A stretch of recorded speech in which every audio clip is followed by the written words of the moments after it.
तापमान बढ़ा तो चावल की पैदावार गिरेगी। जी हां, एक स्टडी ने चेतावनी दी है कि अगर ग्लोबल तापमान में 1 डिग्री सेल्सियस की भी बढ़ोतरी होती है तो भारत में चावल की पैदावार 6.5% तक गिर सकती है।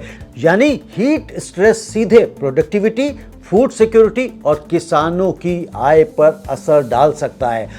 तो दोस्तों, ये हुआ क्यों है?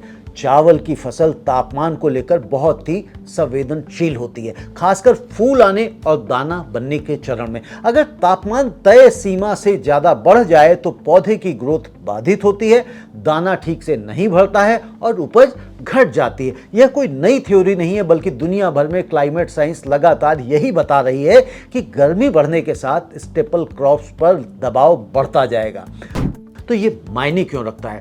दोस्तों, किसानों के लिए यह सीधा आय का जोखिम है और एक्सपोर्टर्स के लिए यह चिंता की बात है, क्योंकि भारत दुनिया के सबसे बड़े चावल एक्सपोर्टर्स में से एक है और अगर उत्पादन घटा तो एक्सपोर्ट सप्लाई पर असर पड़ेगा। कंज्यूमर्स के लिए अगर आप देखें तो इसका मतलब है उनके लिए कि कीमतों में संभावित बढ़ोतरी हो सकती है और इंपोर्टर देशों के लिए भी यह अहम है, क्योंकि वे भारत की सप्लाई पर निर्भर रहते हैं। और सरकार के लिए डायरेक्ट चुनौती है, क्योंकि फूड सिक्योरिटी और एथेनॉल दोनों पॉलिसी इसी सरप्लस पर टिकी हुई हैं।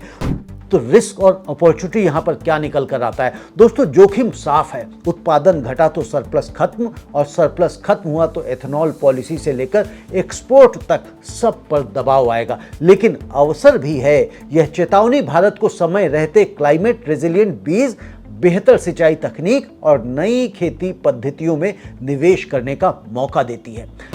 लॉन्ग टर्म इंपैक्ट की अगर हम बात करें तो 1 महीने में तो इसका कोई सीधा असर दिखाई नहीं देगा, लेकिन यह एक दीर्घकालिक चेतावनी है, लॉन्ग टर्म वार्निंग है। 1 साल में सरकार और रिसर्च संस्थानों पर दबाव बढ़ेगा कि वे हीट टॉलरेंट वैरायटी तेजी से किसानों तक पहुंचाएं और 5 सालों में अगर तापमान बढ़ने का ट्रेंड जारी रहा और अनुकूलन के कदम धीरे रहे तो यह भारत की फूड सिक्योरिटी और एग्री एक्सपोर्ट पोजीशन दोनों के लिए एक स्ट्रक्चरल चुनौती बन सकती है।